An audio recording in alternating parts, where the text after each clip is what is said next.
자, 오늘 설교 제목부터가 조금 이상합니다. 먹이통에 누워있는 이 아기를 누가 돌볼 수 있을까? 이게 뭐 설교 같기도 하고 무슨 무슨 아기 유아 교육 세미나를 하려고 그러나 이거 뭔가 이 제목을 딱 보니까 뭔가요?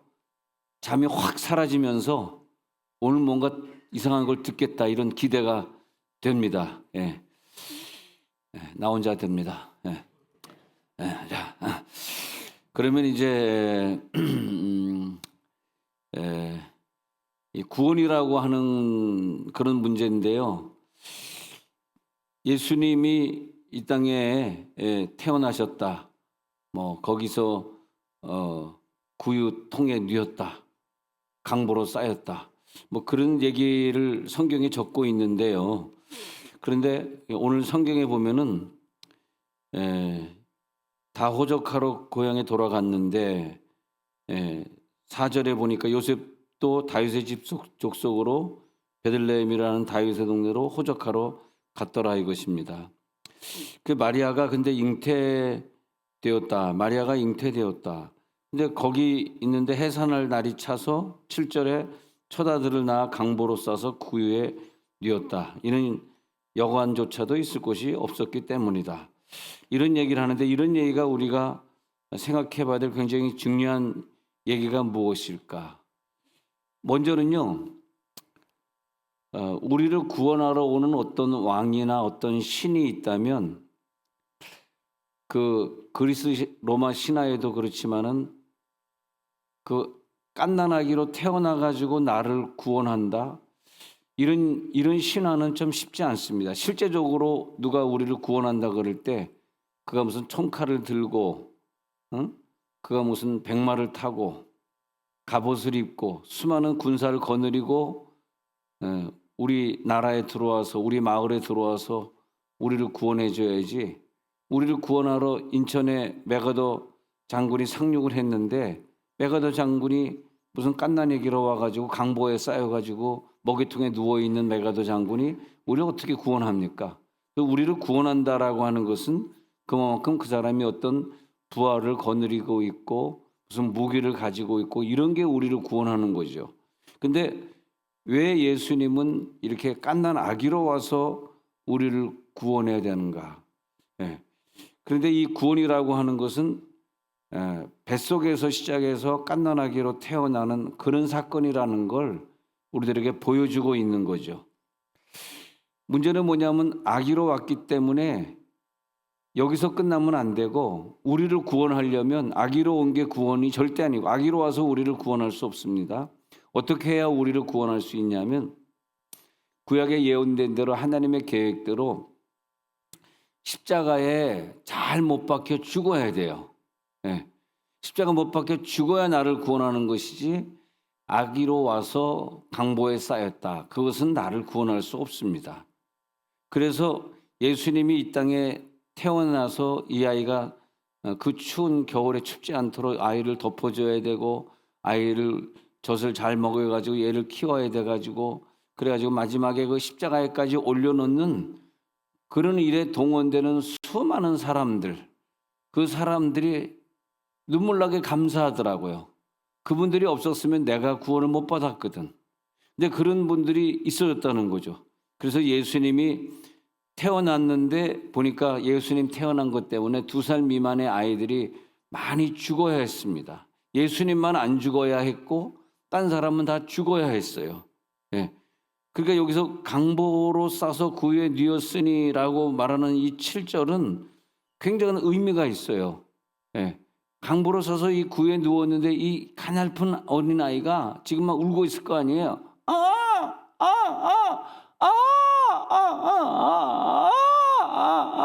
웃을 때까지 한다 진짜. 아무도 안 웃네. 얼마나 이 아이가 애처롭겠습니까? 너무 춥고 먹을 것도 없었을 것이고 너무 힘들었을 것이고. 근데 이 아이가 울고 있습니다. 여기에서 끝나는 것이 아니라 나중에 헤롯이 또 막 잡아 죽이겠다니까 마태복음 2장 13절에 한번 넘어가서 볼게요. 마태복음 2장 13절에서 보면은 자 시작. 그들이 떠난 후에 주의 사자가 요셉에게 현몽하여 이르되 헤롯이 아기를 찾아 죽이려 하니 일어나 아기와 그의 어머니를 데리고 애굽으로 피하여 내가 내게 이르기까지 거기 있으라 하시니. 요셉이 야, 네 아내 데려오기를 무서워하지 말라 그러더니 이젠 또 그 사자가 다시 나타나 가지고 꿈에 현몽했어요. 꿈에 나타나 가지고 헤롯이 아기를 찾아 죽여가지고 2살 미만의 아이 지금 다 죽이고 있으니까 지금 예수도 죽게 됐다. 그래서 빨리 아기와 그의 어머니 너의 와이프를 데리고 빨리 애굽으로 피하. 그런데 만약 요셉이 애굽으로 피하다가 그 골목마다 그 헤롯의 군대들이 병사들이 진치고 있으면서 골목마다 검문할 텐데 우리가 이 아이를 어떻게 숨기고 울고 있는 아이를 어떻게 숨기고 애굽까지 또 갑니까? 가다가 얘가 죽지 굶어 죽지. 애굽이 여러분 애굽에서 이스라엘 오는데 40년 걸렸다 합니다. 이스라엘 백성들이.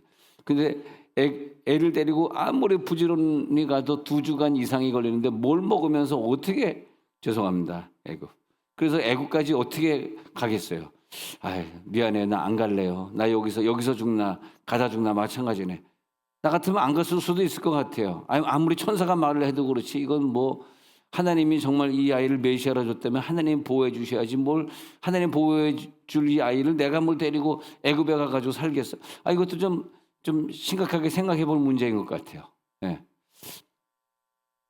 자, 그 다음 구절을 볼게요. 마태복음 2장 그래서 14절에 넘어가서 보니까 이제 2장 13절 봤는데 2장 14절에 제가 한번 가서 또 보겠습니다. 그런데 요셉이 일어나서 밤에 아기와 그의 어머니를 데리고 애굽으로 떠나가. 요셉이 믿음이요 굉장한 것 같아요.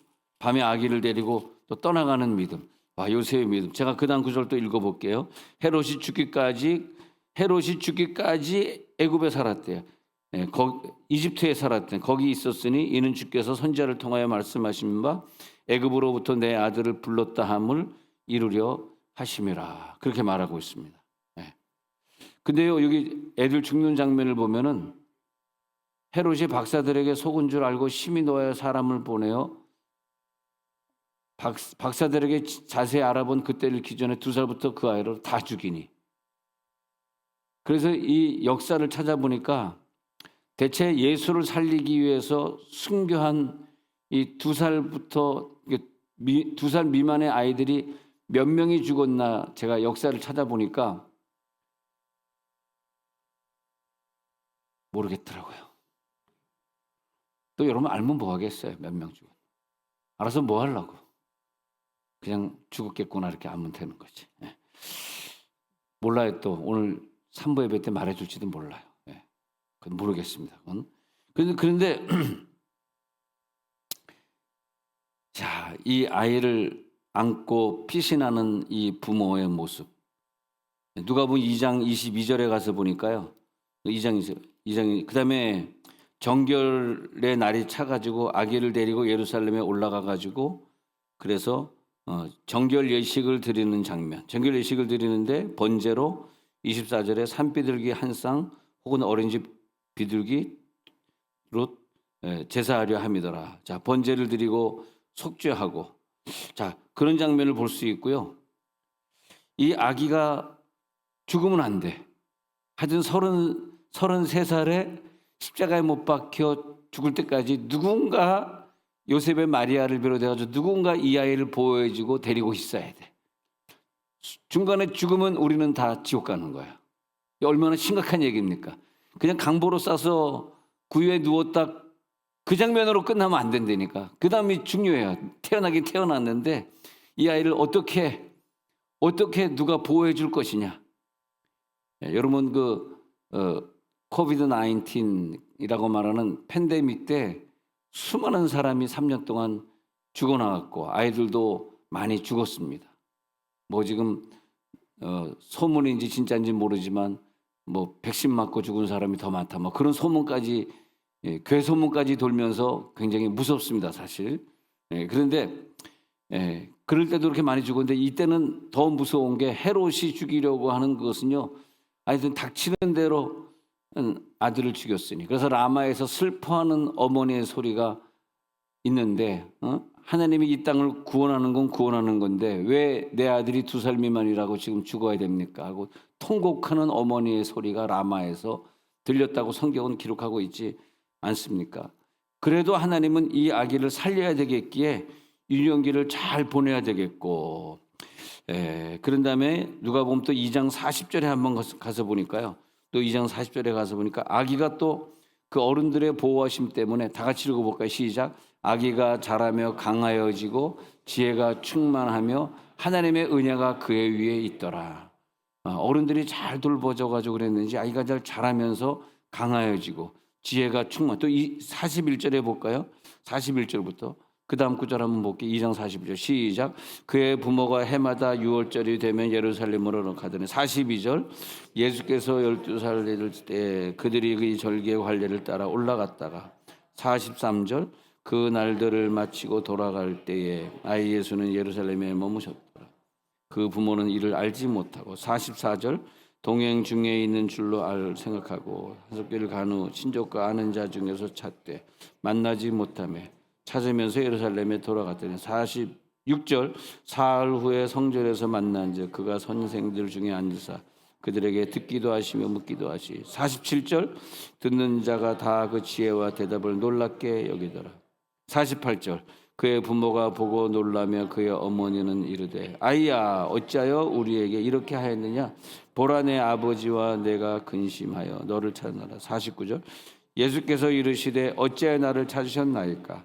내가 내 아버지 집에 있어야 될 줄을 알지 못하셨나이까 하시니. 예수님이 12살 때 성전에 가서 성인식을 하고 그리고 자기가 외우고 있는 말씀을 달달달 외우고 있는 그 장면에서 부모님이 잠깐 잊어버렸나 봅니다. 집에 갔다가 다시 찾으러 돌아왔는데 아이가 내가 아버지 집에 있어야 될 줄 알지 못하셨나이까. 이렇게 유년기를 보내면서 말씀 생활을 잘하고 있는 걸 보여주고 있습니다. 이런 거 보면 마리아와 요셉이 30살 공생이 될 때까지 30년 동안 이 아이를 잘 돌보고 데리고 다니고 키운 것으로 보여지고 있습니다. 이 아이가 태어나고 그리고 성인식도 잘 거치고 이렇게 가는 과정을 보면서 예수님은 정말 좋은 부모를 만나서 신앙생활을 잘 해가지고 십자가에까지 잘 인계하고 있구나. 그런 걸 볼 수 있어요. 그래서 예수님이 그런 잘하고 그런 과정에서 십자가를 통하시고 또 죽으시고 부활까지 이루어 주셔서 그 축복이 우리에게 왔는데 우리도 태어나고 누군가를 만나고 예수를 믿게 되고 이렇게 되면서 우리도 예수님과 똑같은 과정을 거쳤는데 사실 예수님이 태어났다라고 마국간에서 태어났다라고 하는 사실은 내가 거듭나지 않으면 천국에 들어갈 수 없느니라. 내가 거듭났을 때 그때 예수가 내 속에 태어난 것이고 내가 해야 될 일은 내 속에 예수가 태어난, 사실 좀 비극적인 얘기지만 여러분 살다 보면은 아이가 태어났는데 죽는 경우들이 있지 않습니까? 이건 뭐 비유하지만은 저희 어머니가 그러는데 자녀를 8을 낳답니다. 우리 어머니가 자녀를 8을 낳는데 옛날에 자녀를 8을 낳는데 애를 키울 수가 있나. 그래서 둘은 죽었답니다. 저 위에 태어난 둘은 제가 잘 모르겠는데 죽었다 그러고 6을 키웠는데 6명이 저도 그랬지만 산부인과 가서 저도 태어난 것이 아니라 창고에서 태어났습니다. 창고에서 태어난 날이 음력 11월 10일이라고 합니다. 알 필요는 없어요, 여러분들은. 날짜가 지났네요. 근데 다 창고에서 태어나고 집에서 태어났지 우리는 병원에서 태어난 아이가 하나도 없습니다. 그런데 가까스로 살은 거죠. 나는 태어났는데 어머니가 딸을 낳고 또 딸 낳을까 봐 복대를 하고 임신 안 한 것처럼 하는 바람에 제가 그냥 뱃속에서 있다가 태어나긴 태어났는데 너무나 조그맣게 태어나가지고 그래서 죽은 줄 알고 버렸답니다.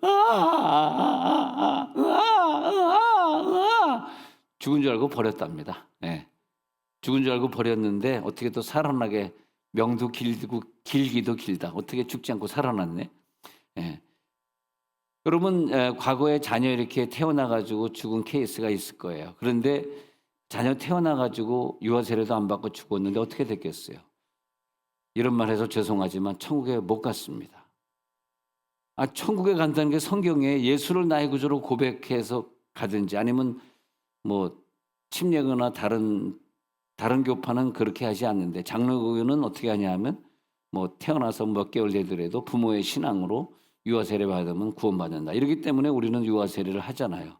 그러면 뭐 내가 구원의 확신이 있든 부모의 구원의 확신이 있든 어쨌든 그래야 되는데 자 태어났어. 근데 믿지 않는 부모에게서 태어났어. 믿음이 없어. 근데 갑자기 죽었어. 천국 못 가죠. 어떻게 가겠어? 성경대로 하는 거 저는요. 내가 무슨 하나님이 아니니까 성경대로. 그러면 우리가 태어났을 때 유아 세례도 받기 전에 만약에 우리가 거기서 죽었더라면 내가 태어났는데 유아 세례 받기 전에 창고에 들어가서 나를 어머니가 낳은 다음에 대책 없이 야 이거 피덩이네 얘는 숨도 안 쉬네 창고에 놔두고 어머니가 그냥 창고를 나가버렸다면은 나는 지옥 갔을 거 아닙니까? 난 천국 못 갔을 거 아니에요. 생각만 해보세요. 성경대로 해야지.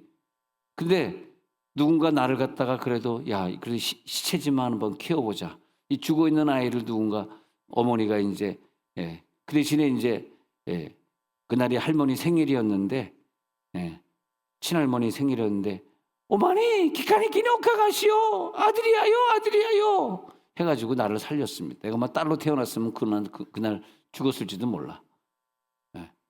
아니 오늘 안 죽으려고 작정한 건가 안 웃으려고 작정한 건가 죽든지 웃든지. 자 그래서 이게 말이에요. 이 태어나서 죽는다라고 하는 것처럼 불행이 있을 수가 없어요. 또 그것만 불행입니까? 태어났는데 부모님이 예수를 안 믿는 것처럼 또 불행이 없어. 우리가 태어나서 구원받기 위해서는 태어나자마자도 나를 데리고 교회를 다녀야 될 사람이 필요하지만 내가 구원의 확신을 얻는 그 순간까지 그것이 30살이 됐든 33살이 됐든 내가 죽기 전에 그날까지 나를 데리고 교회 다닐 사람이 필요하잖아. 내가 3살, 4살 됐는데 내 발로 어떻게 교회를 가냐고. 그잖아요. 내가 3살, 4살 됐는데 믿지 않는 부모 밑에 태어나가지고 5살, 6살 됐는데 그 믿지 않는 부모가 나를 데리고 교회를 안 갔어. 근데 그날 죽었어. 나 천국 가 지옥 가? 지옥 갑니다. 그잖아요. 내가 무슨 구원의 확신이 있어요? 난 대여섯 살 됐지만 내가 내 손으로 교회 갈 그런 힘은 없거든. 그러니까 나를 어렸을 때 교회로 인도해 준 부모라든지 뭐 이모라든지 그런 어른들이 너무 감사한 거예요. 이 예수를 보니까 그렇더라고. 예수를 십자가에 못 박힐 때까지 데리고 다니고 피신시키고 있던 그분들이 눈물나게 감사한 거예요, 그게. 만약 그분들이 그런 고생을 안 했다면 내가 어떻게 천국 가겠냐 이거야. 하나님 누군가를 통해 또 그뿐만이 아니에요. 예수를 그래도 로마 병정에 팔아줬던 가룟 유다 비록 그는 자살해가지고 지옥 갔지만은 그렇게 생각해보니까 감사한 거예요. 가룟 유다가 아니면 누가 예수를 팔아주겠느냐. 자기가 예수 대신 자기가 그런 고통을 짊어지고 가졌기 때문에 예수 대신 예수 대신 그 십자가를 지고 갔던 시몬, 예수의 손에다 못을 박아줬던 그런 로마 병정, 그 모든 사람들, 그리고 창자국을 내면서 옆구리를 찌르면서 그 예수의 심장에서 피가 나오도록 해줬던 그 로마 병정, 그런 사람이 없었으면 그 피가 어떻게 뿌려졌겠냐고요. 비록 예수님은 고난 중에 죽어갔지만 예수님의 삶과 십자가와 죽음 이 과정 속에서 수많은 사람들이 동원되어 가지고 내 구원을 완성시킨 거더라고. 그러니까 모태신앙으로 태어난 사람은 태어날 때부터 하나님이 천국을 보장해 놨기 때문에 희한한 거는 모태신앙으로 태어난 사람은 잘 아프질 않고 죽어도 안 죽어. 모태신앙은 그 축복을 누리는 거예요. 모태신앙은 비록 전도도 못해 기도도 못해 할지 모르지만은 옆에 있는 사람에게 축복하면 당신은 죽어도 안 죽어 시작. 당신은 죽어도 안 죽어. 응? 당신은 죽어도 안 죽어. 왜? 당신의 아버지가 장로잖아. 당신의 어머니가 기도하는 권사님이잖아. 응? 얼마나 감사합니까? 얼마나 감사해. 네. 그래서 내가 어저께 어느 집에 신방 가서 어머니 감사해요. 당신의 딸이 이렇게 십몇 년 동안을 내가 수지에서 목회할 때 수지로, 세종에 이사 와서 또 세종으로 거의 20년 가까이를 이렇게 딸을 보내줘가지고 딸이 이렇게 이 먼 거리를 자동차도 안 가지고 3시간, 4시간을 걸쳐가지고 한 번, 그것도 일주일에 한 번만 오는 게 아니야. 새벽에 와야지, 수요일, 뭐 금요일 저녁에 와야지. 어느 때는 4번, 어느 때는 3번, 일주일에. 이렇게 딸을 보내줘서 감사해요. 그랬더니 그 어머니가 오히려 나한테 감사하더라고. 내 딸이 목사님을 만나가지고 이렇게 열심히 체험하고 교회를 다니게 돼서 너무너무 감사해요. 한 사람이 은혜 받고 성령 체험하고 한 사람이 변화되기까지 그 어머니가 허락해 주지 않았더라면, 야, 너 정신이 있냐 없냐? 지금 교회가 3시간 걸리고 너 차도 없는데 일주일에 한 번도 아니고 미쳤냐? 어떻게 거기를 매번 다니냐? 그랬을 거 아니에요. 자기는 한 번도 그렇게 말을 해본 적이 없대. 예. 그래가지고 목사님을 만나가지고, 그래가지고 목사님을 이렇게 잘 대접하고 있는 겁니다. 그러시더라고요. 이 강보에 쌓여 있는 구유하기 눈물이 나지만 이 강보로 쌓여 있는 이 아이를 잘 키워주고 잘 먹여주고 너무 감사하더라고. 그래서 그 예수님이 하늘의 미랄처럼 자라나는 것처럼 우리들의 신앙도 씨가 뿌려졌는데, 내 속에 예수 씨가 뿌려졌는데 뿌려진 것으로 끝나면 나는 지옥 가잖아요. 근데 이 씨앗이 뿌리가 내리고 줄기가 자라고 꽃을 피우고 열매를 맺을 때까지, 때로는요 그걸 도와주신 분이 모태신앙에는 부모님이지만 모태신앙이 아닌 분들은요 결혼이라고 하는 과정을 통해서 결혼을 잘한 사람, 예수를 잘 믿는 사람을 만나가지고 그 사람이 이 사람을 잘 끝까지, 교회는 처음엔 안 나가지만 혼자 다니면서 끝까지 같이 갈 때까지 기다려주고, 그러면서 예수 믿는 자의 본을 보여주고, 아, 예수를 저렇게 믿는 거구나. 제가 그 대구 서현교회 집회를 갔을 때 그 서현교회에서 대구에서 제일 큰 식당을 뭐 한 번에 1,000명을 먹일 수 있는 한정식집을 하는데,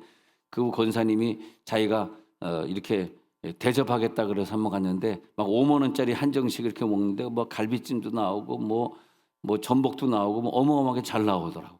야, 권사님이 이렇게 큰 식당을 해요 그러는데, 정말 하나님이 뭐 여러 가지 간증을 많이 하시더라고요. 여러 가지 많이 간증하는데, 그렇게 남편이 못 돼가지고 골프채로 자기를 교회 갈 때마다 때리고, 어느 날 수요일 저녁에 또 교회 가려고 준비하니까 왜 식당 안 하고 하면서 두드려 패가지고 그냥 막 부러져가지고 그냥 기어가지고 자기가 수요일 저녁에 또 교회를 가요.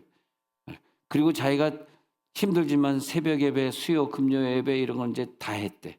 그리고 힘들지만 그 한식당에서 나오는 매달 첫날의 것은 첫 번 것도 하나님의 것이니까 하나도 떼지 않고 100% 첫날 수입은 다 100% 드렸고, 매일매일 11조 들어오는 걸 떼가지고 한 달에 한 번씩 모아다가 11조 드렸는데, 나중에 남편이 내가 미안하다 교회 다닐게 하고 다니는데 뭐 주중에 뭐 다른 예배를 잘 못 가는데 자기가 목숨 걸고 갔던 그 수요 예배 남편도 가고, 자기가 그동안 오랫동안 보여줬던 그 본을 남편이 따라하더래. 11조 자기가 했던 거 똑같이 그렇게 하고, 만약에 자기가 11조 안 했더라면 내 남편이, 내 자녀들이 나를 따라 했을까? 내가 만약 수요 저녁 예배 안 갔다면 내 남편이 변화돼가지고 수요 예배 안 갈까? 그러면서 그 권사님이 눈물로 그런 간증을 하시더라고요. 그래서 하나님이 그 후에 더 식당을 확장시켜가지고 이렇게 건물 몇 개를 가지고 이렇게 식당을 하게 됐는데, 서현교회 저 건물 진 거 목사님 제가 얼마를 내서 지었습니다. 그렇게 하는데 너무 부럽더라고요. 야, 얼마를 내서 저 서현교회 엄청 잘 졌거든, 대구 서현교회가. 그런데 야, 정말 그 두드러 맞으면서 끝까지. 근데 그래가지고 남편은 뭐 부끄러운 구원이지만 그래도 지금은 부모님 자기 와이프 따라가는 신앙생활이지만 생각해보면 얼마나 감사해요. 누군가 그것을 보여줬으니까. 그러니까 싹이 나고 열매를 맺을 때까지 예수님이 내 속에서 잉태되죠. 예수님 내 속에서 성장하죠. 내가 아버지 집에 있어야 될 줄 알지 못하셨나이까? 내 속에 예수가 자기 아버지 집에 가길 원하니까 내가 아버지 집에 가길 원하는 그 예수님처럼 주중에도 예배를 와야 되고 안 빠지고 새벽에도 기도해야 되고 그렇게 된 것이죠. 그래서 오늘 디도서에 보면 그 얘기를 잘하고 있더라고요. 디도서 읽다 보니까 2장 12절을 찾았어요. 디도서에 보니까 그렇게 우리를 양육하시되 경건하지 않은 것과 이상 정욕을 다 버리고 신중함과 의로움과 경건함으로 이 세상에 살게 하시고, 우리를 갖다가 하나님이 내 속에 예수가 태어난 다음에는 태어나자마자 휙 죽어버리면 나는 천국 가는 게 아니잖아. 양육하셔야 되잖아. 여러분 더 오래 사시고 더 많이 양육받으셔야 되고, 세가족반 공부 마치면 성장반도 공부해야 되고, 또 1:1 양육도 해야 되고, 제자 훈련도 해야 되고, 목장에 가서 목자님과 함께 훈련도 받아야 돼. 왜? 양육되어야지 천국 가는 거지. 나 예수 믿어. 그런데 갑자기 죽었어. 근데 내 속에 구원의 확신은 없었어. 그건 천국 아닙니다. 천국 가려고 그러면 내가 예수를 믿고 나면요, 그다음부터 하나님이 나를 천국 보내기 위해서 건강을 주시고 장수하게 하시고. 그래서 예수 믿는 권사님, 장로님들이 다 80, 90 오래 사는 게 뭐냐면 양육 때문에 그래요. 내가 잘나서 오래 사는 게 아니에요. 나를 양육하셔서 천국에 데려가야 되니까. 이게 오늘 말씀의 결론이에요. 나를 양육하셔서 천국에 데려가야지. 내가 오늘 갑자기 그래 나도 예수 믿기로 작정할게요. 작정했어. 근데 갑자기 죽었어. 천국 가면 뭐 합니까? 내 상급이 없는데, 내 면류관이 없는데.